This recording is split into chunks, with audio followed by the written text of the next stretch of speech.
It's another classic, a classic thermos. The Beverly Hillbillies. This one shows everybody.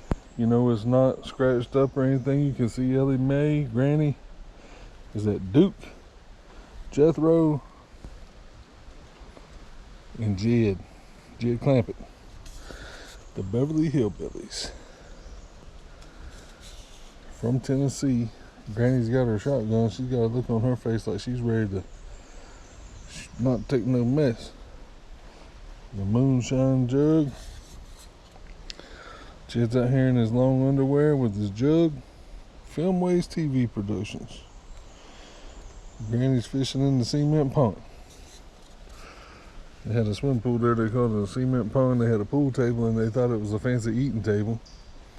He notched out the pool sticks so he thought they were for pot passing.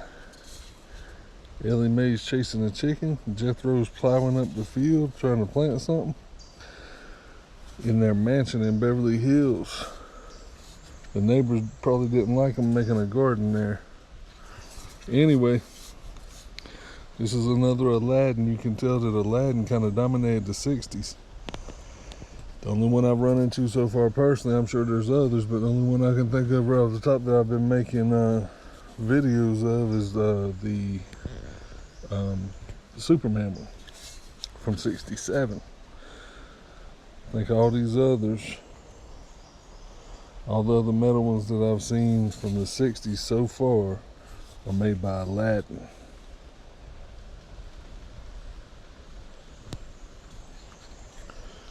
Granny had her rocking chair. She didn't want to go with him. She got on her rocking chair on the front porch and told him they could go to Beverly Hills if they wanted to. She wasn't going.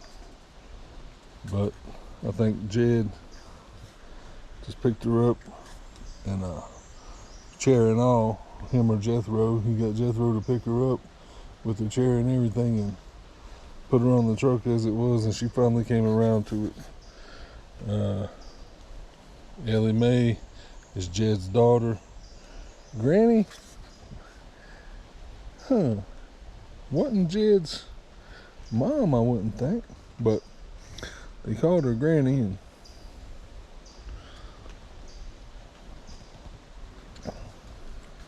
Jethro was Jed's nephew. Saw Jed's real uncle. Jethro's real uncle. His name was Max Bayer. So I think his dad's name was Buddy Bayer. I really should get my stuff together before I'm telling this, but I think I saw Jethro's uncle on a Gunsmoke episode the other day. It's one of my favorite episodes. It's called Never Pester Chester. And the guy who drug Chester by a horse and almost killed him, and Matt ends up fist fighting him at the end of it and beating him. He's a big old guy. You know, James Arness was big. I think 6'6". This guy here is 6'7" and weighs a good bit more than James Arness. And I think he was a boxer in real life. And Jethro's dad might have been as well. Boxers. But they got into TV somehow. But anyway, this one here, it displays pretty nice. It's got the captain here. Let's see if this one's got the shake sands to shake. A little bit, not too bad. Some of them sound like a shaker. But anyways, that's the Beverly Hillbillies Lunchbox Thermos. Not sure what year this one came out, but the show came out probably around 60, I'm gonna guess 62. And probably ran to 68 or something like that. I really should have my facts together a little bit better. I'm just shooting from the hip. But I wanted to show you the thermos so you can see the characters on it. And this one, they did a pretty decent job with this one too, as far as putting different stuff on here. I'll have to say, they got a few different scenes.